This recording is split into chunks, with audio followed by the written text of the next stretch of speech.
목소리 들려요? 하나 둘 셋 넷. 목소리 들리세요? 하나 둘 셋 넷. 소리 들려요? 뽕. 하나 둘 셋 넷. 하나 둘 셋 넷. 소리 잘 들어가나요? 하나 둘 셋 넷. 얘가 딜레이가 있긴 한데. 하나 둘 셋 넷. 뭐 대답이 없어. 현도야.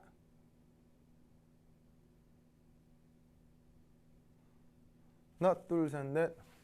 아 그렇지. 소리 잘 들어가요? 아이고 목이야. 오케이. 그거 소리가 좀 안 들어가면 학원에 다시 전화하시면 돼요. 알겠죠? 아니면은 여기에서 봐. 우리 언니 이름이 지연이 아니 지연이. 아니면은 여기 지연이한테 소리 안 들리면은 그 뭐냐면 전화하면 되거든요. 나한테 둘이 전화번호를 모르는구나. 네, 알겠습니다. 그 교재는 그거 내가 그거 방금 카톡으로 보냈거든요. 그걸로 보시면 돼요. 자, 오늘은 파트 3 한번 들어가 봅시다. 잠깐만, 물 한 잔 먹고 올게. 아이고, 먹자.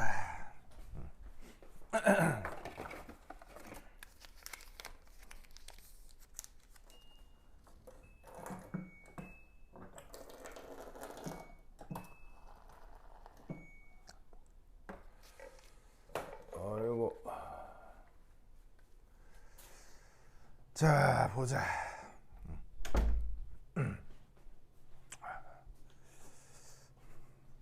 자, 메이크업. 자, 현도 그거 뭐야?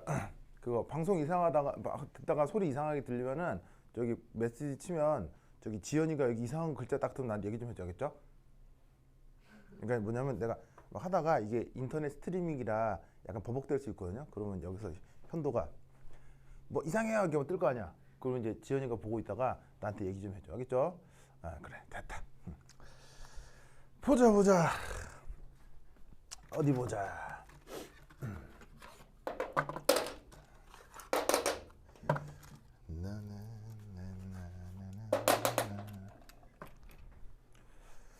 자, 오늘은 파트 3. 자, 이 파트 3 요건 이제 어떻게 결론간지 한번 살펴보도록 합시다.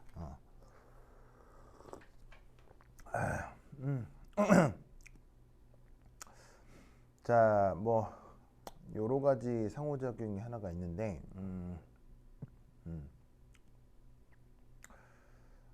뭐를 한번 해볼까?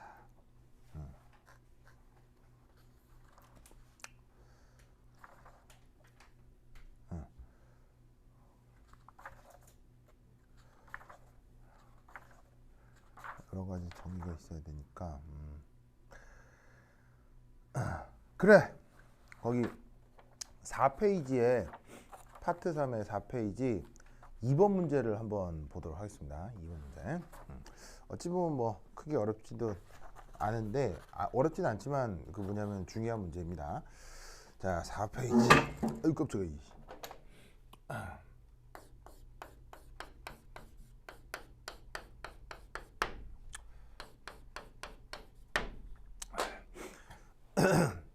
자, 다음 표는 뭐 메테인, 에테인, 프로페인과 상응하는 과플로르와 탄소 화합물의 끓는 점을 보여줍니다. 자, 우선 메테인도 있고 에테인도 있고 프로페인도 있는데 거기 이제 CF4, C2H6, C6 그래서 나와 있는 화합물들의 구조하고 끓는 점을 한번 그 표현해 볼게요. 처음에 나와 있는 요 문제에서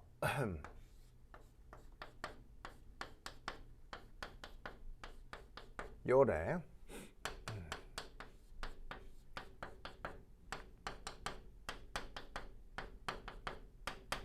요래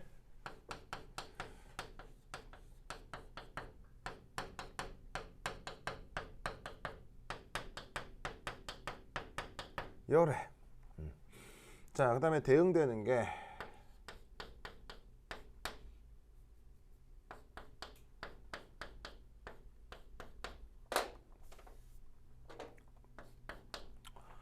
요거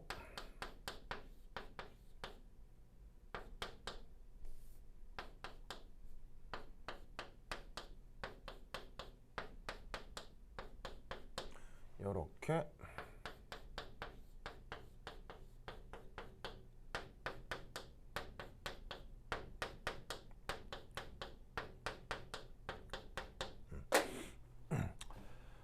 자 보이시죠? 그래서 이제 어떤 상황이냐면 그러니까 우선 각각 얘네들의 이름은 그 부를 수 있겠어요? 이름? 그래서 이제 여기 주어져 있는 얘부터 메테인, 에테인, 그리고 프로페인이죠. 그래서 이름들을 좀 보면 뒤에 이제 에인이라는 말은 이게 이제 단일 결합이다 이런 뜻이고, 뒤에 이제 처음 앞에 있는 매트 이런 뜻은 탄소가 한 개 있다. 에트는 탄소가 두 개다. 프로프는 탄소가 세 개다. 이런 뜻이에요. 그러니까 예를 들면 얘는 탄소가 지금 몇 개 있어요? 탄소가 두 개 있으니까 에트인데 모두 다 단일 결합으로 되어 있죠. 그래서 이제 ANE 아시겠죠? 이렇게 이제 표현할 수 있습니다. 그래서 단일 결합으로 되어 있는데 탄소 개수에 따라서 이름을 이렇게 부른 거죠. 그런데 여기서 수소 대신에 뭐로? 싹 플로린으로 싹 다 치환을 해놓은 또 다른 대응되는 물질들이 있다 이런 말이죠. 그래서 이것에 대해서 뭐를 다 비교하고 있냐면 보일링 포인트, 끓는 점이죠. 끓는 점을 비교하고 있는데 뭐 끓는 점을 외워서 맞춰라 뭐 그런 건 절대로 불가능하고 나와 있는 끓는 점들의 경향성을 좀 생각해 보자 뭐 이런 거죠. 그래서 여기서 111.66도 그러게는 180 도씨가 아니겠지. 켈빈. 그 다음에 184.55.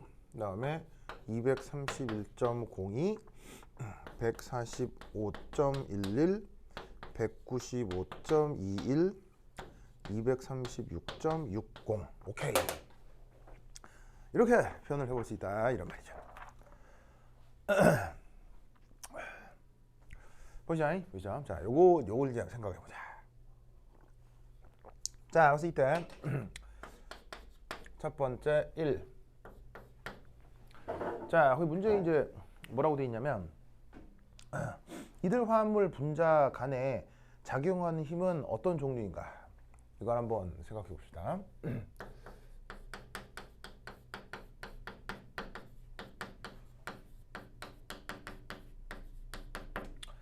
자, 이 화합물들에서 분자 간 힘에 어떤 종류들이 있을 것 같아요? 생각나는 게 뭐가 있을까요?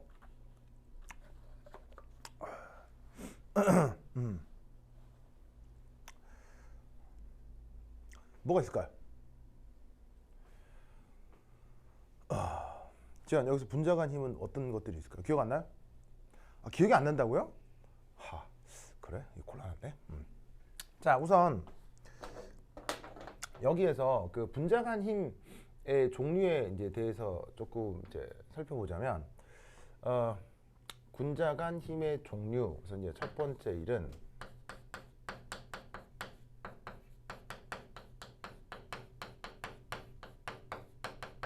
뭐 극성 분자 간 인력 뭐 이런 말을 쓸 수 있어요. 그래서 극성 분자 간 인력이란 말 대신에 뭐 어떤 말을 쓸 수도 있냐면 쌍극자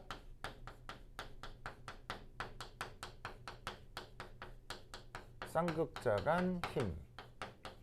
뭐 이제 이런 식의 표현을 쓸 수도 있거든요. 자, 예를 들어서 이런 건 뭐 HCl 이런 분자들에서 대표적으로 이제 극성 분자 간 인력이 나타나죠. 자, 이게 수소하고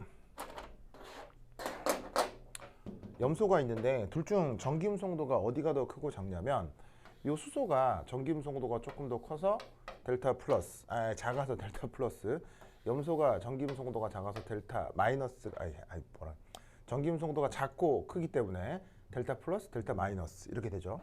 그래서 어제 현도한테 물어보니까 전기음 송도 막 외우는 방법이 있다고 하던데 있어요? 지원아?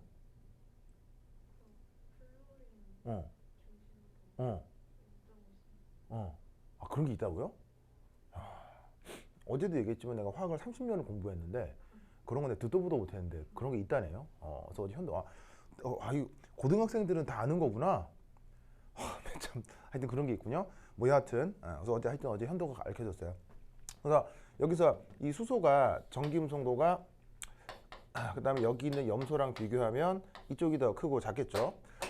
염소가 보통 뭐 3.0이라고 하는 책도 있고 3.1이라고 하는 책도 있고 그다음에 수소가 또 2.1, 2.2 뭐 책마다 약간씩 다르긴 하거든요. 근데 뭐 여하튼 이쪽이 큰 건 확실하니까 여기가 델타 플러스, 델타 마이너스 이런 일이 벌어질 거예요. 그럼 이때 여기서 나타나는 극성 분자간 인력이라고 하는 건 바로 이거겠죠? 그래서 얘가 델타 플러스, 그 다음에 얘가 델타 마이너스면 요 사이에서 뭐가 나타날 거다? 정전기적 인력이 나타날 건데 요 정전기적 인력을 방금 얘기한 극성 분자간 인력이다. 혹은 쌍극자 간의 힘이다. 이렇게 생각을 해볼 수가 있어요. 아시겠죠? 자, 요거 기억을 해두시고요. 자, 그다음 두 번째 중요한 힘이 바로 여기서 그 분산력이라고 하는 거죠. 영어로는 dispersion force 혹은 반데르발스 인력 뭐 여러 가지 표현으로 쓸 수 있는데 뭐 이 표현을 써주는 게 뭐 가장 좋습니다. 자, 이 분산력은 항상 어디서 나타나냐면 바로 유도 쌍극자 이게 이제 중요한데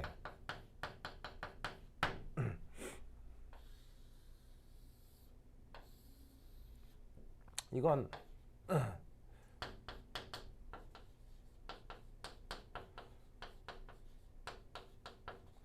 모든 물질 누구라도 상관없어요. 모든 물질 누구라도 상관없어요.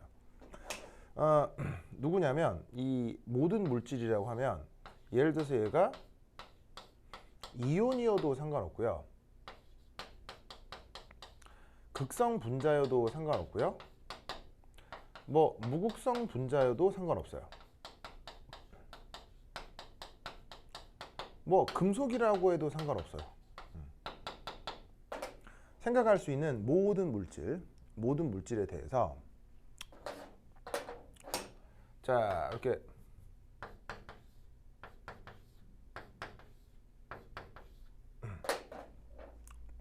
빨간색으로 표현한 건 핵이고요. 그 다음에 여기에 파란색으로 표현한 건 전자인데 얘네가 우연히 자, 이 전자가 유동적일 수 있죠.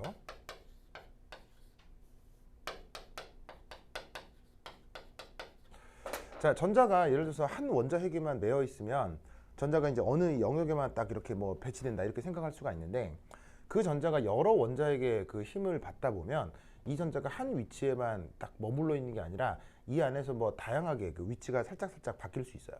그래서 전자는 그 무슨 막 유리잔처럼 뭐가 딱딱하게 위치가 굳어져 있는 게 아니라 매우 유동적으로 전자가 왔다리 갔다리 할 수 있거든요. 그러다 보면 이제 우연찮게 어떤 일이 벌어질 수 있냐면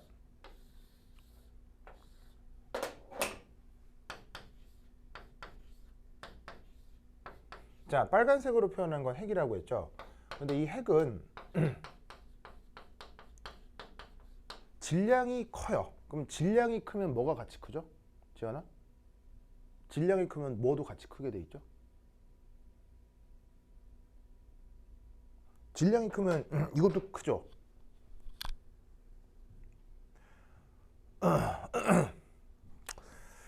현도 질량이 크면 뭐도 같이 커요. 항상. 답하나? 현도야, 질량이 크면 뭐도 같이 커요.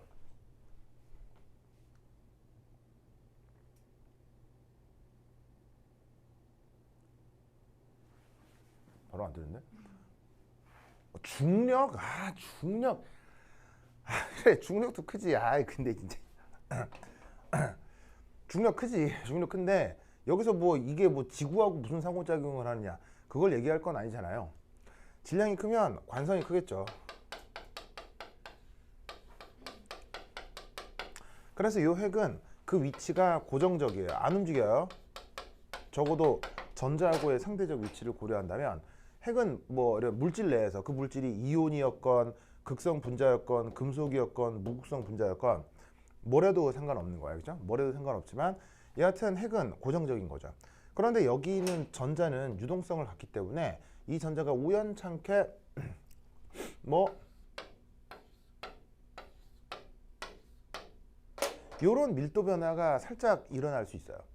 그럼 어떤 일이 벌어질 수 있냐면 상대적으로 어느 구석탱이는 약간 양전하보다 음전하가 많아져서 델타 마이너스, 그리고 어느 구석탱이는 이렇게 전자보다 양전하가 좀 더 많아져서 델타 플러스가 되는 거죠. 그래서 이런 식으로 우연히 그리고 일시적으로 만들어진 극성을 유도 쌍극자라고 합니다.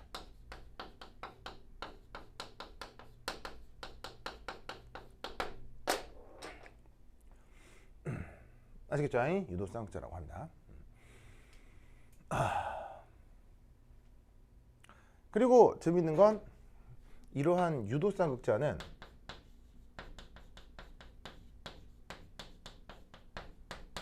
어떻게 된다? 모든 물질에서 나타날 수 있죠. 모든 물질에서 나타날 수 있습니다. 근데 이제 여기 잘 보시면 우연히 그리고 일시적이라는 말을 썼기 때문에 이 유도 쌍극자가 나타날 수는 있으나 그 나타나는 정도가 그 잘 나타나겠어요? 잘 나타나진 않겠어요? 잘 나타나진 않습니다. 확률이 크진 않아요.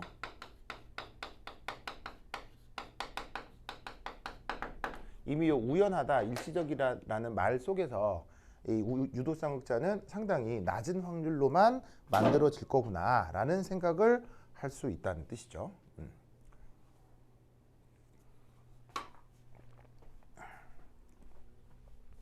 그래서 요거 기억을 해 두시고요. 자, 이때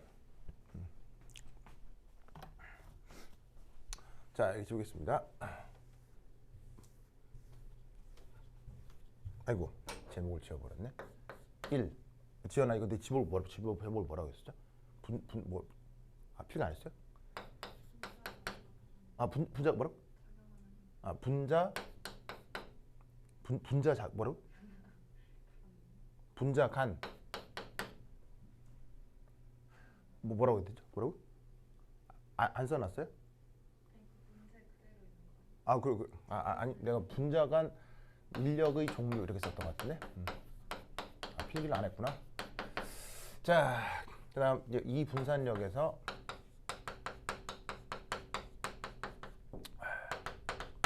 두 번째.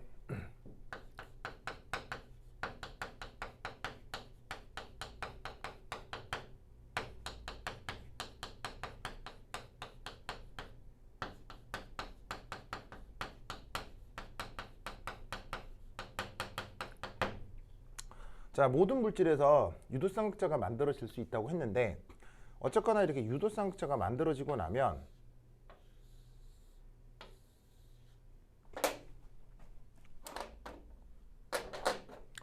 자, 보시다시피 여기가 델타 플러스 영역, 여기가 델타 마이너스 영역, 그 다음에 이쪽도 델타 플러스 영역, 델타 마이너스 영역. 그러면 어디가 플러스가 되고 어디가 마이너스가 될 테니까 이때 플러스와 마이너스 사이에 어떻게 된다? 정전기적 인력이 나타날 수 있습니다.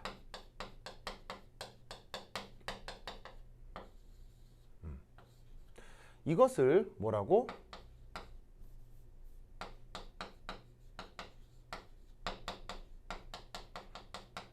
분산력이라고 하죠.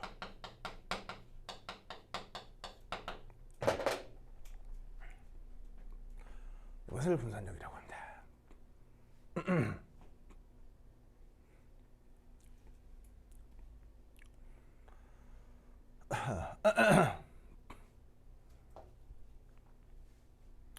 자, 이것에 대해서 조금 더 이제 추가적으로 얘기를 하면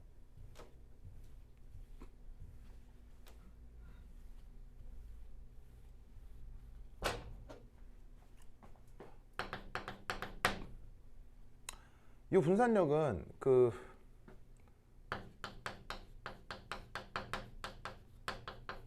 입자들, 그러니까 입자라고 할까?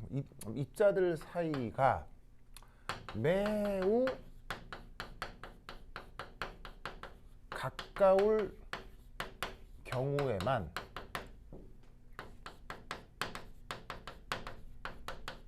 유효하게 나타난다. 자, 왜냐하면 아까도 얘기했듯이 이런 거 하나하나를 유도 쌍극자라고 했죠.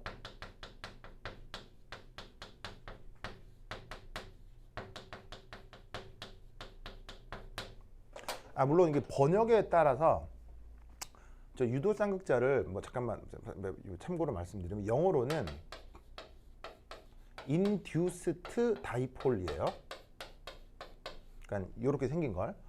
그래서 이제 원래는 이게 원래 전문 용어는 이건데 이걸 이제 한국어로 번역을 할 때 유발 쌍극자 이렇게 번역하기도 하고 유도 쌍극자 이렇게 번역하기도 해요. 그러니까 원래 말은 하나인데 그걸 이렇게 여러 가지로 번역하는 건 매우 잘못된 거죠. 그러니까 이건 학자들이 지금 잘못하고 있는 건데 여하튼 하나로 통일을 해야 되는데 뭐 어떤 책에는 유발 쌍극자, 어떤 때는 유도 쌍극자 뭐 이렇게 표현이 되거든요. 근데 이제 원래 그 원어로는 이게 요건데 그걸 이상하게 번역을 해서 어떤 책에는 유발이라는 말을 쓰고 있을 거예요. 그러니까 나는 이제 입에 유도가 익어서 이렇게 쓰는데 어떤 책에는 유발, 뭐 유도 뭐 이렇게 나와요, 그렇죠? 아시겠죠? 그러니까 원래 말은 인듀스트 다이폴이다. 자, 어쨌건 그 아까도 말씀드렸다시피 저 유도 쌍극자는 그 생성 확률이 높다 그랬어요, 낮다 그랬어요? 아주 낮아서 매우 일시적이고 우연히 나타나는 거라고 했죠. 그러니까 유도 쌍극자 자체가 잘 나타나요, 잘 안 나타나요? 잘 안 나타나거든요. 그래서 사실은 이 유도 쌍극자는 나타날 확률도 낮을 뿐더러 어떤 유도 쌍극자가 다른 물질에 영향을 주면 그 물질 역시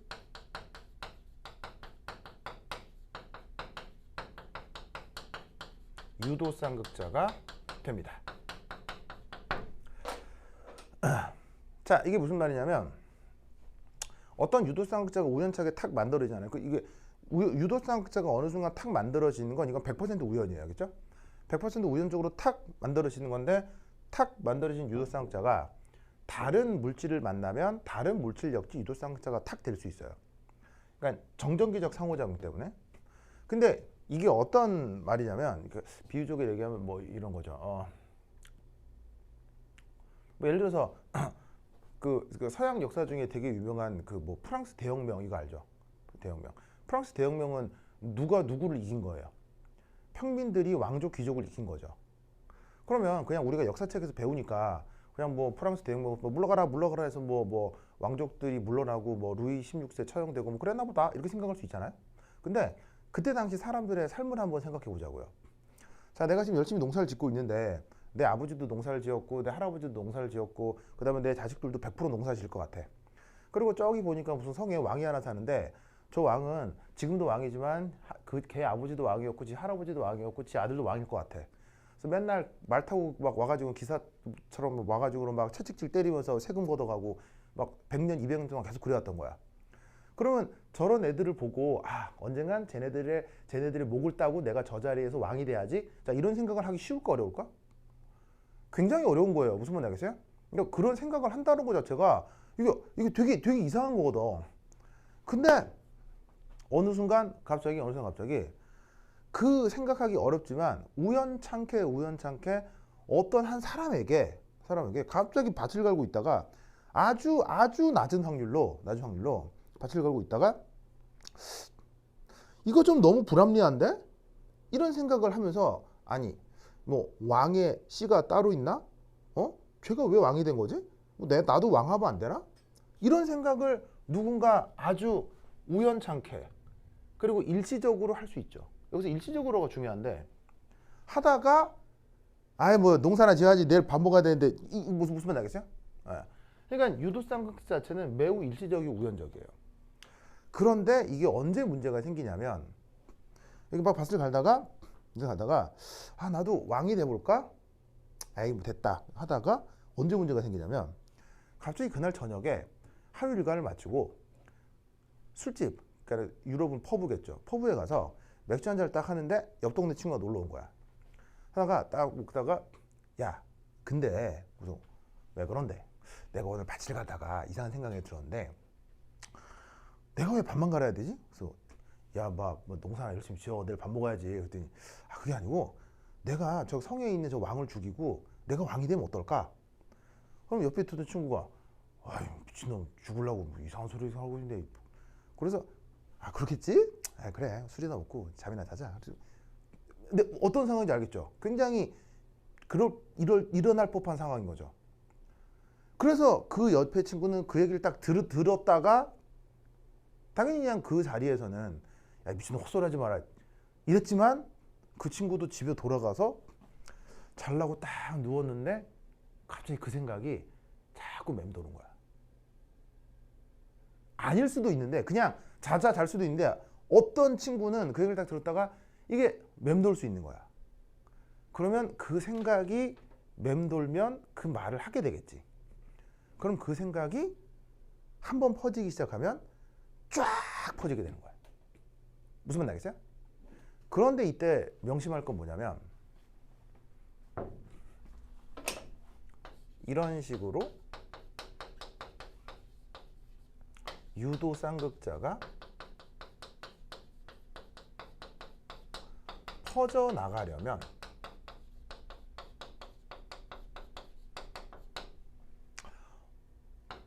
그 물질이 어떤 상태로 존재해야 할까요?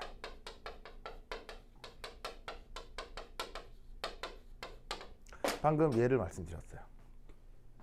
자, 아까 방금 얘기했던 프랑스 대혁명처럼 평민이 왕을 죽이고 나도 정치 권력을 잡고 싶다라는 생각을 누군가 했어요. 근데 그게 나 혼자만의 힘으로 되는 게 아니고 주변에 다 퍼져나가야 되잖아요. 그럼 언제 어떤 조건에서만이 그게 주변에 퍼져나가느냐고요.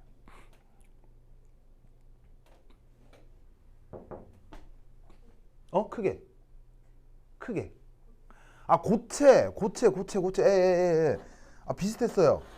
그런 의미예요. 근데 고체라기보다는 바로 고밀도예요. 무슨 말이냐면 내가 아까 혁명을 일으켜야지 라고 생각을 해도 내가 저기 강원도 곤백골에 혼자서 지리산 꼭대기에서 내가 농사 지는 사람이라고 쳐봐요. 여기서부터 다음 친구 집까지 1km야. 그럼 내 혼자 그 생각을 해도 그 친구한테 내 생각을 전달할 방법이 쉽겠어 어렵겠어? 어렵겠지.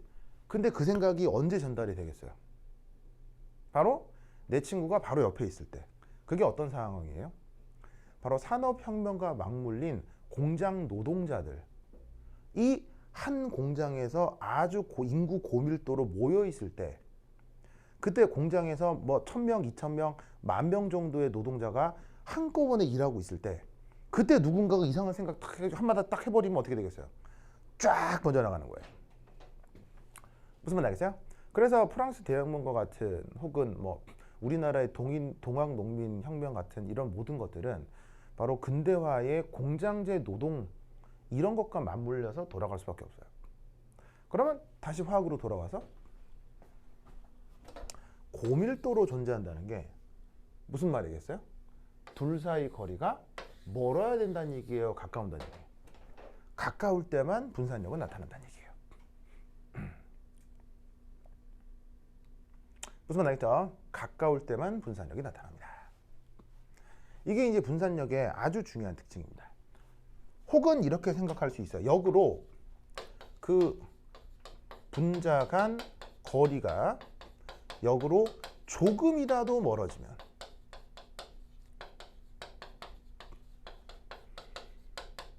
이 분산력이라고 하는 건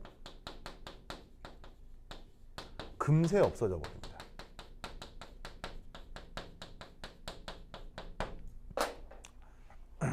아주 가까울 때만 나타나기 때문에 조금만 멀어져도 싹 사라집니다. 무슨 말 알겠죠? 그래서 그 18세기, 19세기 말에 그런 시민혁명이 일어날 걸 그 각국 정부들은 알았겠어요? 몰랐겠어요? 당연히 알죠. 아니, 사람 사는 일이 사람이 왜 몰라요? 그러니까는 사실은 그 노동자들이 그렇게 모여서 혁명을 모의하는 걸 각국 정부는 다 알았어요. 그래서 이제 그때 각국 정부는 다 왕당파였겠죠. 그래서 그 왕당파에서 비밀 경찰들을 그런 노동자들이 많이 모이는 곳에 쫙 풀어놔요. 뭐 술집, 뭐 바, 뭐 카페 다 풀어놔요. 그래서 거기서 그 노동자들이 그런 술집 같은 데 모여서 술집 같은 데 보면 사람들이 많이 모일 수 있잖아요. 그런 많이 모여 있는 그 곳에서 그때 19세기 말에 노동자들은 거기서 연예인 얘기, 축구 얘기를 한 게 아니고요. 바로 정치적인 권력에 대한 얘기를 한 거예요. 그 노동자들이 모여 정치적인 권력을 논의했던 장소 이름이 프랑스 말로 노동자들이 모여서 정치적인 투쟁과 이게 뭐냐면은 의견을 나눴던 장소 다 아는 말이에요. 다 아는 말이에요. 다 아는 말이에요. 바로 프랑스 말로 그게 바로 살롱이에요. 살롱이에요. 우리나라에선 살롱이 이상하게 쓰이죠. 앞에 룸자가 붙어서 아주 그 비싼 술집 아주 이제 참 뭐 음란한 어떤 서비스들이 진행될 수도 있는 아주 그 뭐냐면 부정적인 의미로 쓰이지만 원래 프랑스어로 살롱은 민주화의 상징이에요. 그런 곳에 이 뭐냐면은 왕당파의 비밀 경찰들이 한 명씩 다 있어요. 거기서 누가 이상한 소리 한다? 그럼 어떻게 해야 되겠어요? 조금만 멀어져도 금세 사라진다고 했죠. 어떻게 해야 되겠어요? 그 말 하는 놈을 잡아다가 가두는 거예요. 그러면 자기 친구들이랑 거리를 떨어뜨릴 수 있죠. 그럼 그 생각이 퍼져나가는 걸 막을 수 있어요. 아시겠죠? 알겠죠? 여하튼 이런 성격을 갖고 있는 게 분산력입니다. 알겠죠? 그래서 예를 하나 들면 여기 지울게요. 분산력과 관련된 재미있는 예가 굉장히 많아요. 굉장히 많고 뭐 다양한데 뭐 예를 하나 들어볼까요? 첫 번째 1.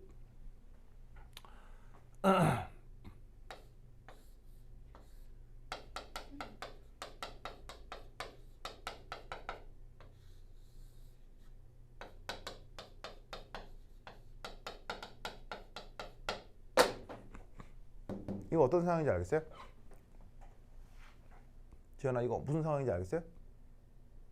학교 다녀보면 이거 무슨 말인지 아는데, 필통 안에 플라스틱 자가 있고요, 필통 안에 고무지우개가 있는데 우연찮게 내가 플라스틱 자나 고무지우개를 우연찮게 한 2, 3일 정도 쓰지 않고 그 필통에 이렇게 방치를 해두면 고무지우개가 플라스틱 자에 완전히 하나인 것처럼 딱 달라붙는 경우가 있거든요. 이런 경험 해본 적 있어요, 없어요? 있죠? 현도야, 저런 경험 해본 적 있어, 없어요? 플라스틱 자에 고무지우개 들러붙은 경우. 현도야, 이런 경험 해본 적 있어, 없어요? 이런 거 본 적 있어, 없어? 있지. 무슨 말 알겠어요? 이게 분산력이라고요. 자, 왜냐하면 필통 안에 얘네들을 넣어두면 플라스틱 자도 사실은 생긴 게 매끈하게 생겼잖아요. 고무지우개도 매끈하게 생겼잖아요. 그럼 두 개가 딱 맞닿아 있으면 둘 사이의 거리가 먼 편이겠어요? 가까운 편이겠어요? 아주 가깝게 붙어 있을 수 있죠, 물리적으로. 그러면 이 사이에서 이런 일들이 벌어지면서 마치 하나인 것처럼 딱 달라붙어 버려요. 그래서 이렇게 되면 막 손으로 쥐어 뜯어도 잘 뜯어지지도 않죠. 무슨 말인지 알겠어요? 그게 우리가 평소에 분산력을 경험하는 어떤 현상이라고요. 그리고 또 그 재밌는 게 이거는 그 뭐야 그 이제 이거 어디 그 구글 같은 데 한번 찾아보시면 돼요. 이게 뭐냐면 그 도마뱀이 있거든요. 도마뱀. 얘 이름이 있는데 이게 그 구글에 치면 나와요. 되게 유명한 도마뱀인데 좀 조그맣게 생겼어요. 조그맣게 생겼는데 되게 귀엽게 생겼어요. 되게 귀엽게 생겼는데 이 도마뱀의 요 발, 뭐 동물은 요것도 발이죠. 발. 그 발을 그러니까 이게 어떤 도마뱀이냐면 생각할 수 있는 모든 것에 다 붙어 다닐 수 있어요. 이 우주에 존재하는 모든 하여튼 고체 물질에는 다 붙어 다닐 수 있어요. 그게 돌이건 나무건 금속이건 플라스틱이건 그리고 크기가 작아서 천장에도 막 붙어 다닐 수 있어요. 그럼 아무데나 다 붙어 다니까 뭐 자연계에서는 돌, 나무, 뭐 식물, 이끼 구분이 안 가. 모든 데를 다 착착 붙어 다닐 수 있는 이런 동물이거든요. 그래서 뭐 이렇게 신기한 애가 있나 싶어가지고 얘 발을 조사를 해봤더니 이 발에 이제 확대를 했을 때 아주 확대한 거예요. 이런 식의 미세 융털이 손바닥 발바닥에 쫙 깔려 있는 거예요. 그럼 미세한 털들이 나와 있기 때문에 이 미세한 털들이 주변의 모든 물질에 매우 큰 표면적을 이용하여 붙어 있을 수 있게 되는 거예요.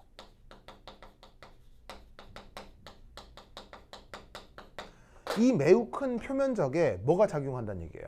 바로 이 분산력이 작용한다는 얘기예요. 그러니까는 실제로 막 머리카락처럼 이렇게 나 있는 게 아니고 그냥 얘 이제 되게 유명한 도마뱀인데 이 도마뱀 잡아가지고 손을 볼바를 보면 그냥 매끈하게 생겼어요. 매끈하게 생긴 건데 그거를 전자현미경으로 쫙 확대해서 보면 여기에 눈에는 확인이 안 될 정도의 가느다란 털들이 여기 쫙 박혀 있는 거예요. 그래서 그러면 그냥 매끈한 면이 아니고 거기에 또 가느다란 털까지 달려 있다면 어떤 물질에 이렇게 손을 딱 댔을 때 접촉 면적이 엄청나게 넓어지겠죠. 접촉 면적이 엄청나게 넓어지고 손을 갖다 대니까 물질과 그 손바닥 사이 거리가 아주 가까워질 거고 그러면 분산력이 크게 작용해서 전 모든 물질에 대해서 붙어 다닐 수가 있다고요. 그래서 그런 아주 그 독특한 도마뱀들이 이 분산력의 또 재미있는 예예요. 자, 근데 이때 이 분산력에 대한 또 중요한 예시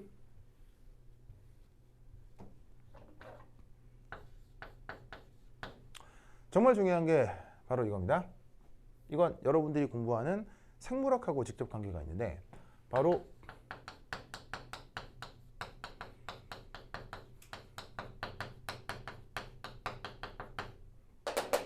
효소화 기질의 특이성. 이게 분산력 때문입니다. 지연, 효소화 기질의 특이성이 뭐예요? 특정 효소는 특정 기질하고만 반응한다. 그게 효소화 기질의 특이성이죠. 근데 이 효소화 기질의 특이성을 생물학자한테 물었을 때 특별한 효소가 특별한 기질과 반응하다 이렇게 답하면 되지만 화학자가 효소화 기질의 특이성이 뭐야요? 이렇게 물으면 특별한 효소에 특별한 기질이 반응합니다 라고 하면 30점밖에 점수를 받을 수가 없어요. 효소화 기질의 특이성의 근본 원인이 뭘까요? 왜 특별 효소는 왜 특별 기질하고만 반응할까요? 이유가 뭘까요? 이유가 뭘까요? 그게 바로 분산력 때문이에요.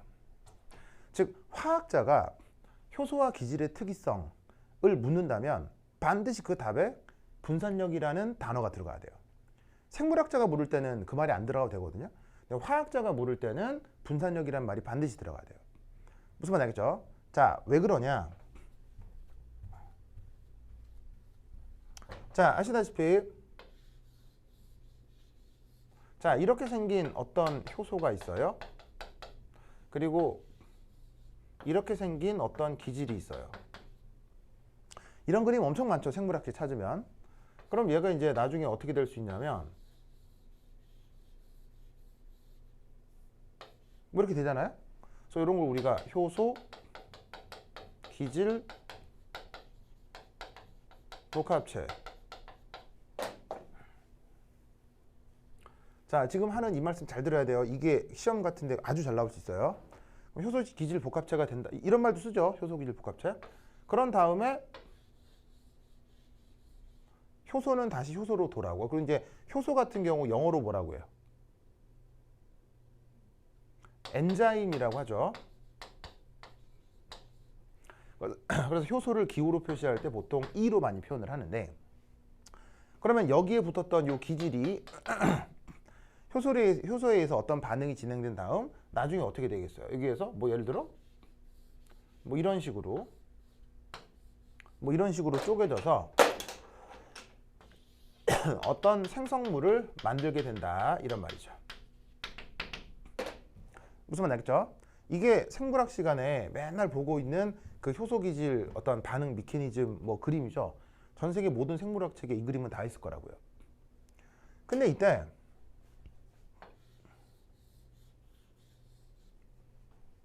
기질이 이렇게 생겼다고 칩시다. 이게 효소고요.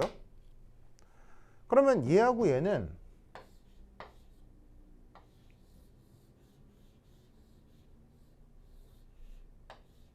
이렇게 되나요?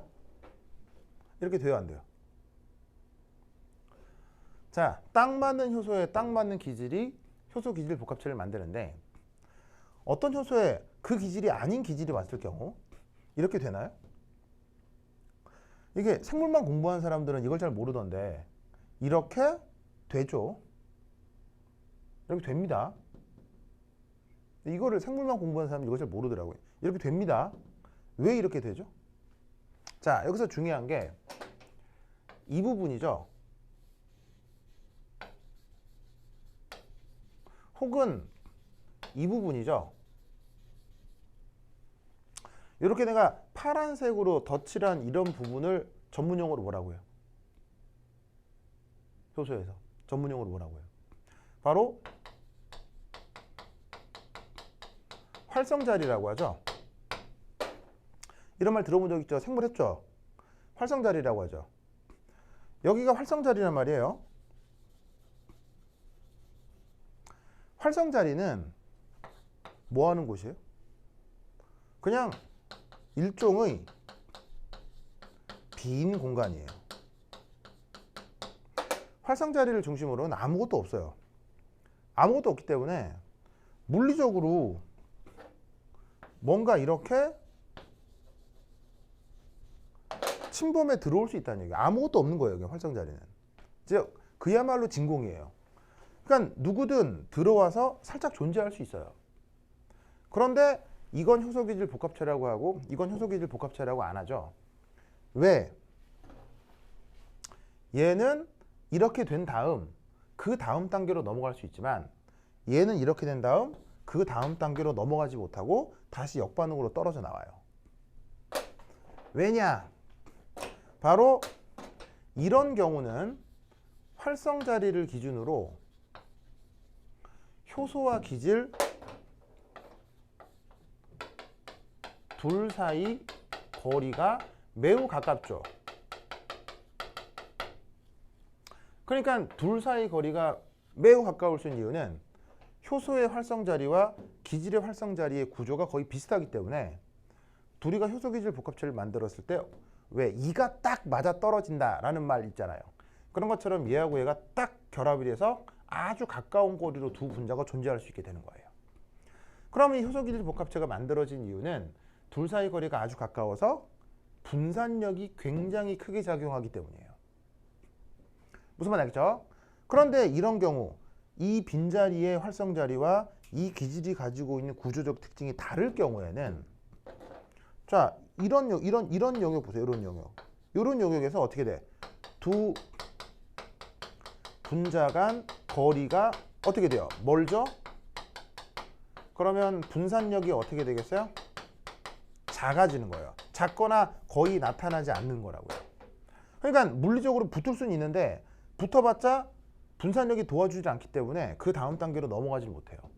그러니까 붙은 다음, 그러니까 여기서 붙는 것도 아니고 그냥 물리적으로 우연히 가까워질 수는 있는데 어차피 빈 공간이니까 해봤자 어차피 빈 공간이니까 그냥 빠져나오는 걸로 끝나는 거예요.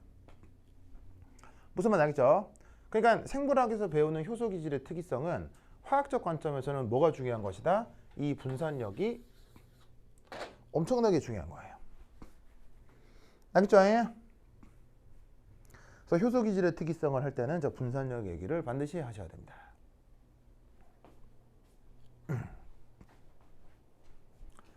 현도 알겠어요?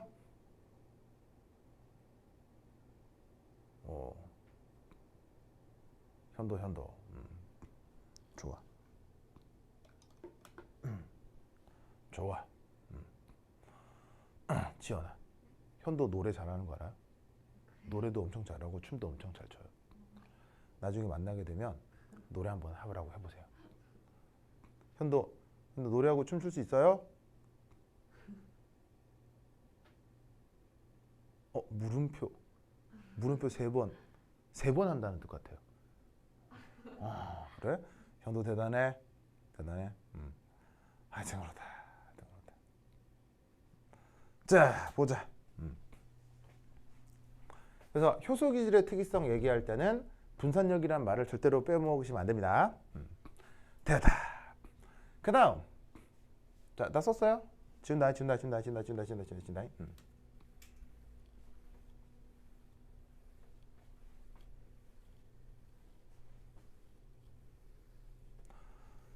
자, 분산력 한 다음에 3 한 다음, 그 다음에 4.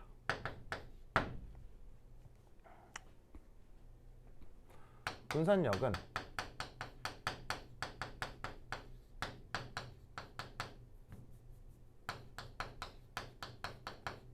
입자 간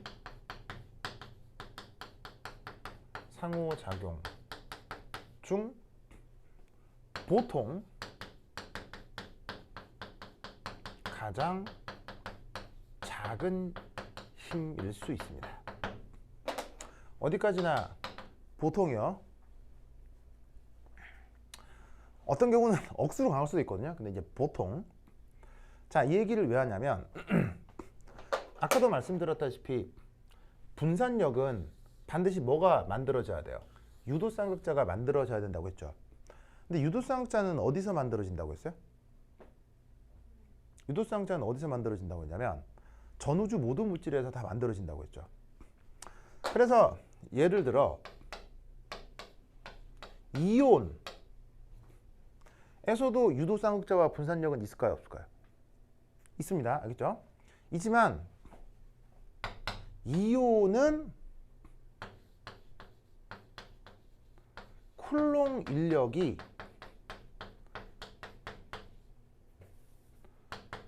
더 중요한 거예요. 무슨 말 알겠어요? 분산력이 이온에서도 나타날 수 있지만 쿨롱 인력이 분산력에 대해 1000배나 10,000배 정도 더 강해요. 그러니까 이온에서 분산력이 있다 없다라는 말을 잘 안 하는 거죠. 그래서 이온은 쿨롱 인력이 훨씬 더 큰 힘이기 때문에 쿨롱 인력으로 이온 간 상호작용을 설명하면 충분한 거예요. 그러니까 이온에서는 분산력 얘기를 잘 안 하는 거지. 그렇다고 해서 이온에서 분산력이 없다? 다 있어요. 무슨 말 알겠어요? 무조건 다 생겨요. 알겠죠? 두 번째,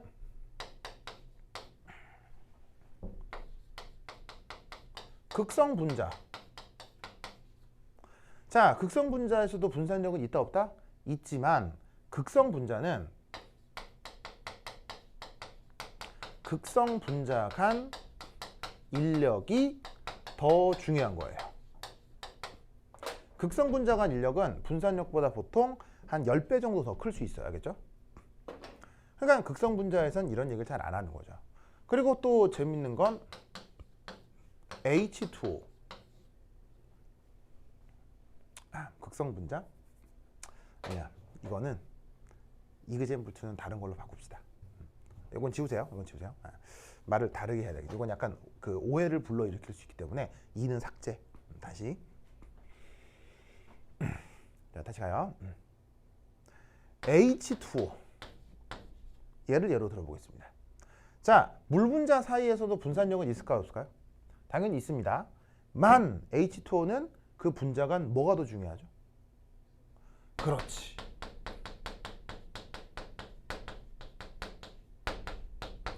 더 중요한 거예요. 그러니까 H2O끼리는 분산력 얘기를 잘 안 하는 거지 분산력이 없는 게 아니다라는 걸 명심하셔야 돼요. 알겠죠? 그렇다면 이때 원래 무극성 분자 간에는 어떻게 된다? 쿨롱 인력 또 수소 결합 또 있어 없어요? 원래 무극성 분자는 쿨롱 인력이 있어 없어요? 원래 무극성 분자는 수소 결합 있어 없어요? 없죠. 그래서 분자 간 인력을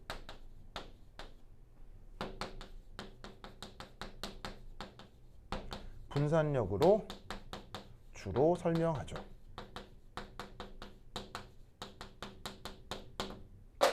아시겠죠? 그래서 왜 무극성 분자 하면 분산력이냐?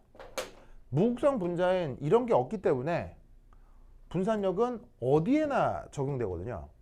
어디에나 적용되는데 분산력, 무극성 분자는 특별한 게 없으니까 어디에나 적용되는 분산력으로 무극성 분자 간 인력을 보통 표현한다 이런 얘기죠. 무슨 뜻인지 아시겠죠? 이 생각을 꼭 기억해 두시기 바랍니다. 오케이, 됐다. 그 다음 여기 지울게요.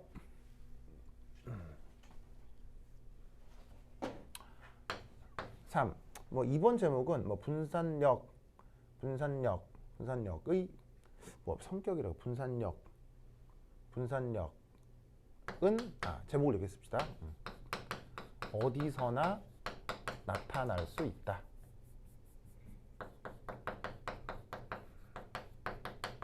제목을 이렇게 써보고요. 자, 3번.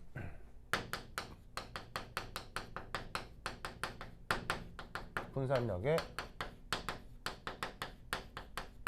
영향을 주는 요인들. 이걸 한번 알아보도록 하겠습니다. 자, 가장 중요한 게 첫 번째 분자의 분자량. 이게 중요한데 딸꾹질이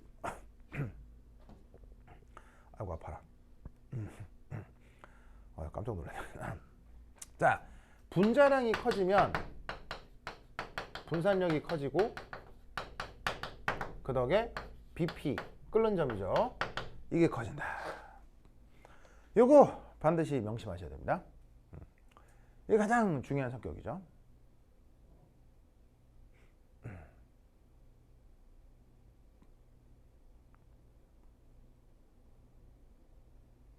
자, 이때 여기에 있는 요 메테인하고 에테인 요 두 개를 조금 비교해 보도록 하겠습니다. 자, 저 메테인의 입체 구조를 좀 살피면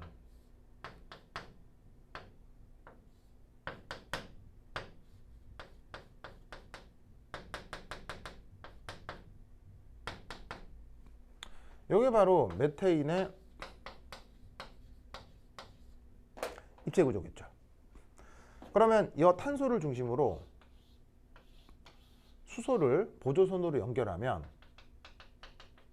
이런 식으로 얘가 정사면체가 될 거라고요.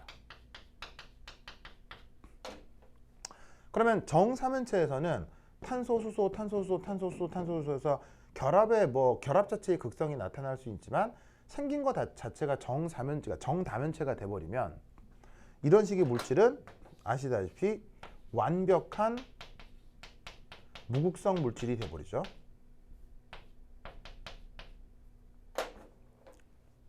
자, 그것에 대해서 여기에 있는 이 에테인 역시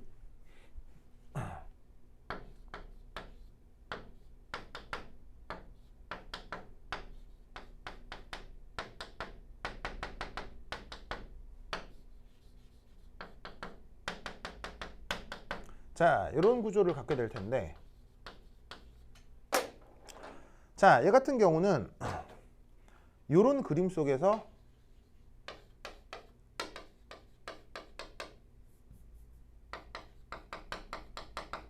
반전 중심이 하나가 나타나죠.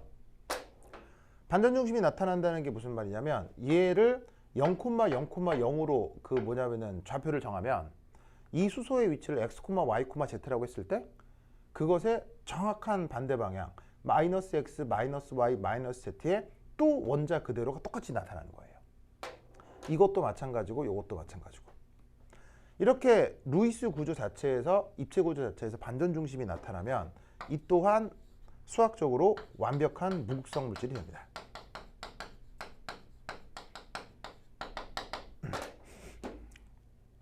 아시겠죠? 알겠죠? 그리고 또 참고로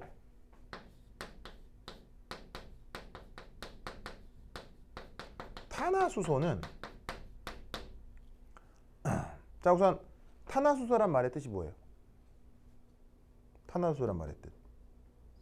탄소와 수소로만 되어 있는 물질이죠. 바로 요거하고 요걸 얘기하는 겁니다.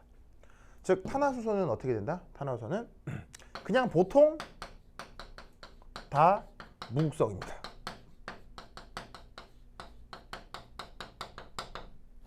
왜일까요? 탄화수소는 사실은 이런 구조적 특징을 생각하지 않아도 그냥 웬만하면 다 무극성입니다. 웬만하면 아니고 100% 무극성이라고 하시면 됩니다. 이유가 뭘까요? 왜 그럴까요? 바로 탄소의 전기음성도와 수소의 전기음성도가 비슷하기 때문이에요. 지연아, 탄소 전기음성도 얼마예요? 왜요 때문에? 2.55. 수소 전기음성도 얼마? 2.2. 그럼 이 정도면 아주 비슷한 거야, 그렇죠? 비슷하다 보니까 그냥 모든 탄소, 수소 결합 자체가 그냥 무극성이에요. 거의 그냥 무극성이에요. 그래서 이렇게 구조적 특징으로 설명을 드렸지만 구조가 사실 뭐가 됐건 이 결합 자체가 거의 무극성이에요. 그러니까 무극성이니까 그냥 무극성인 거예요. 무슨 말 알겠죠? 그런데 분자량이 커지면 분산력이 커지고 끓는 점이 커진다 라는 경향성이 여기서 굉장히 잘 나타나고 있는 거죠. 무슨 뜻인지 알겠죠? 그리고 그 경향성은 여기서도 굉장히 잘 나타나고 있는 거죠. 보시다시피 여기서 그냥 탄소, 수소 대신에 탄소 플로라이드가 된 거니까 여기서의 그 구조적 특징들이 여기서도 그냥 그대로 나타난다고 보시면 돼요. 이 플로라이드 같은 경우 여기 수소 대신에 채워넣으면 되는 거니까 여기서의 경향성이나 여기서의 경향성이나 어떻게 된다? 거의 비슷하게 나타난다는 얘기죠. 그래서 사실 첫 번째 답, 요것의 답은 뭘 논술해라? 기본적으로 이걸 논술하면 이것의 답인 거예요. 아시겠죠?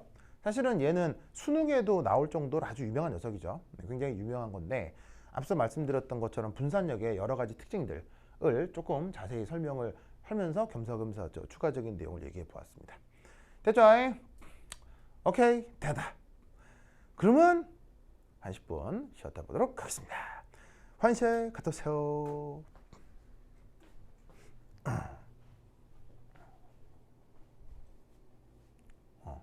환시 갔다 오세요.